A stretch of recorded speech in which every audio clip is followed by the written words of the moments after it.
1 year ago, I was reaching the end of my 3rd year as a PhD student studying computer science education. And while I loved learning, my passion for research never really came to fruition.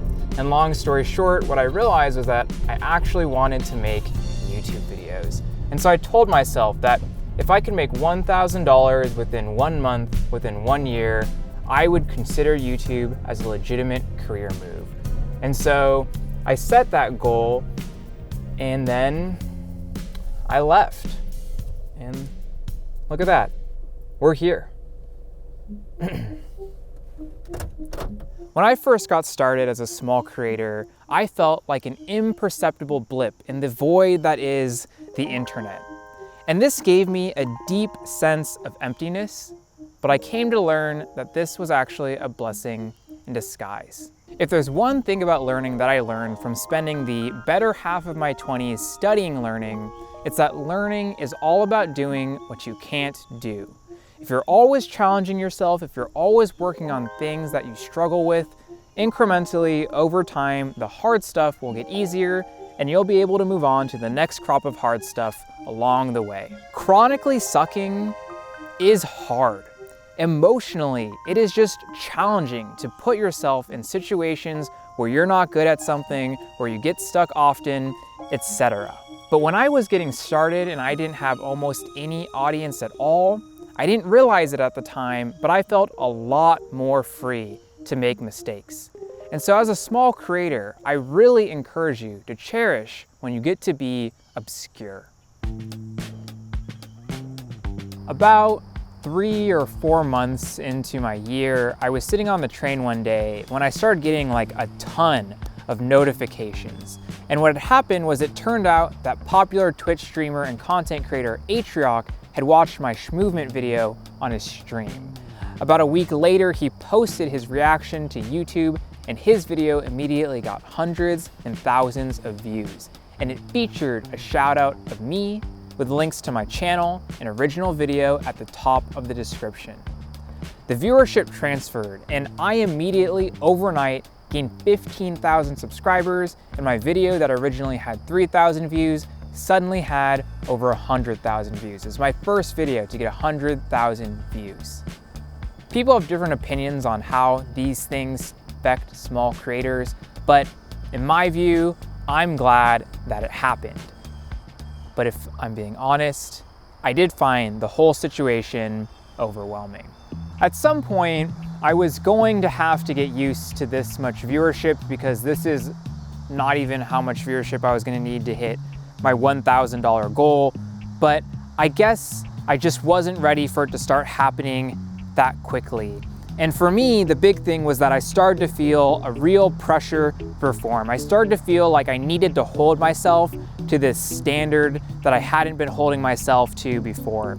And when I started doing that, my first reaction was to really just avoid things that were my weaknesses. And so for my second video, one about existential fears about games dying, instead of taking on new challenges and new learning goals, I just imitated the format and style of the Schmovement video, hoping that since that video did well, this one would do well as well. But that video didn't perform like I'd hoped, and I found myself pretty frustrated with the fact that I had passed up on an opportunity to get better at something. And so my second reaction was to swing in the complete opposite direction and push myself to take on really hard challenges. Challenges that were too hard, that were outside of what my current abilities were.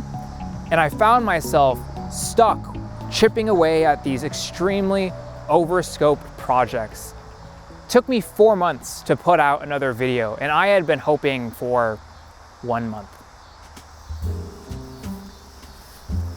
In the study of learning, there's this concept known as the zone of proximal development, oftentimes shortened to just ZPD. And in essence, what the idea is that there exists this sweet spot for learning that's somewhere in between doing what is super easy for you and doing what is so hard for you that it's basically impossible. In other words, the perfect amount of challenge for you to learn the most.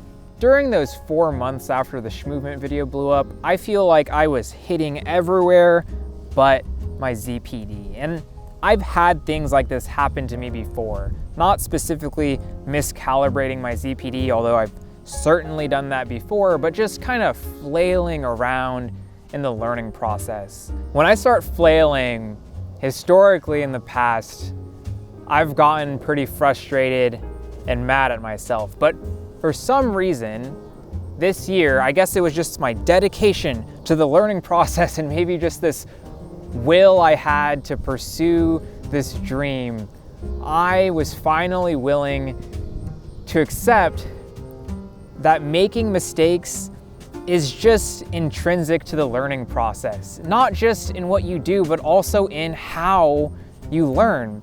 You're going to just inevitably do things that are wrong, that aren't ideal learning. Learning is doing what you can't do. Of course, you're gonna make mistakes. And for whatever reason, I was able to tell myself every day during those 4 months that if I was feeling like it was impossible, if I felt like I didn't believe in myself, sure, that's hard. I have to do what I can to get through it, but also it's just normal. It's just normal, and it will pass, and it'll turn out that everything was fine. My 4 months of deep hiatus eventually ended when I finally showed a friend a rough draft of the video that I had been working on, and he just suggested I post it as is. And you know what? He was right, because right when I released the video, the history of Melee Top Tiers ended up being my best performing video to date. A certified YouTube Studio 1 out of 10. And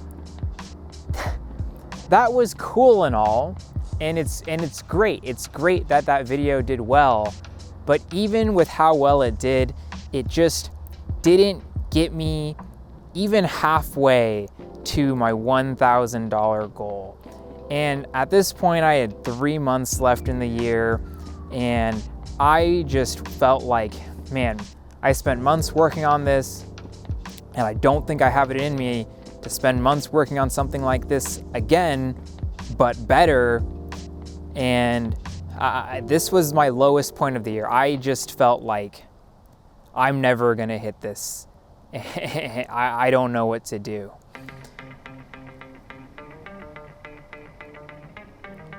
All right, it was time to self-indulge. There was this video idea that I'd had in my head even before I ever started making YouTube videos that I just really, really wanted to do, but I hadn't gotten around to it yet because I was really, really certain that it would not perform well. But I just didn't have the energy to make anything else, and yet I was really excited to make this video.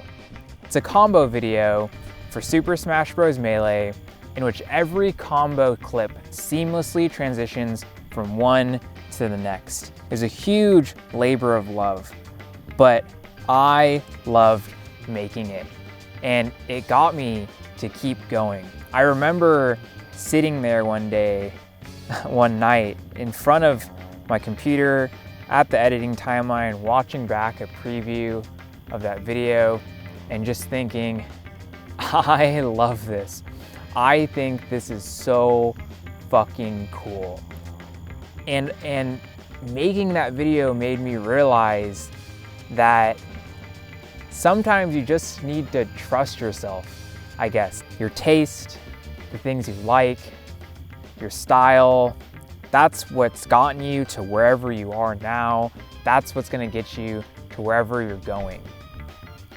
And so I made that video, and I had a blast doing it, and then I published it, and I was right to be skeptical. It got a couple thousand views, but I really did not care. I was so pleased with what I had made. And let me tell you, making that video ended up being one of the wisest choices I ended up making that year. Coming out of Wonder and Flow, I was just like radiating creative energy, and it pushed me to come back to a project that I had gotten stuck on and eventually put away over my 4-month hiatus, which was my documentary series about StarCraft 1 and its greatest player. And that energy got me through the first video in that series faster than and with more joy for any other video I had worked on that year. It was extremely satisfying. And so I released that video less than 2 weeks after Wonder and Flow was finished. And for the first like 10 or so days, it absolutely flopped. It was literally my worst performing video of the year. So I was sad, as one does, but a very normal, manageable amount of sad. And I did what a good YouTuber is supposed to do, and I changed the thumbnail and title. And a few days later, this very promising influx of views started to come in. And then a few more days later, the video just absolutely exploded in views, quickly becoming my most viewed video ever. And it was enough views that, you know what? You know what? I actually hit my goal. Let's go! Yeah! The thing is that I had already decided that I was going to keep making YouTube videos. I decided after I finished making Wonder and Flow, because after making that, I could just tell I wanted to keep making videos, and I wanted to make videos that I couldn't make right now. I wanted to keep learning. And so whether I was gonna have to dig deeper into my savings or get a part-time job, whatever, I was already ready to keep on going. Things are and always have been a messy series of ups and downs for me, for everything I've ever done.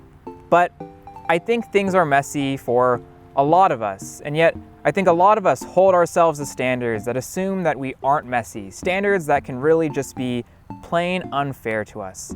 Sometimes those standards are strictly self-imposed, sometimes they come from the outside world, sometimes they're sustainable for some time, but not a long time, and sometimes they're unsustainable from the start.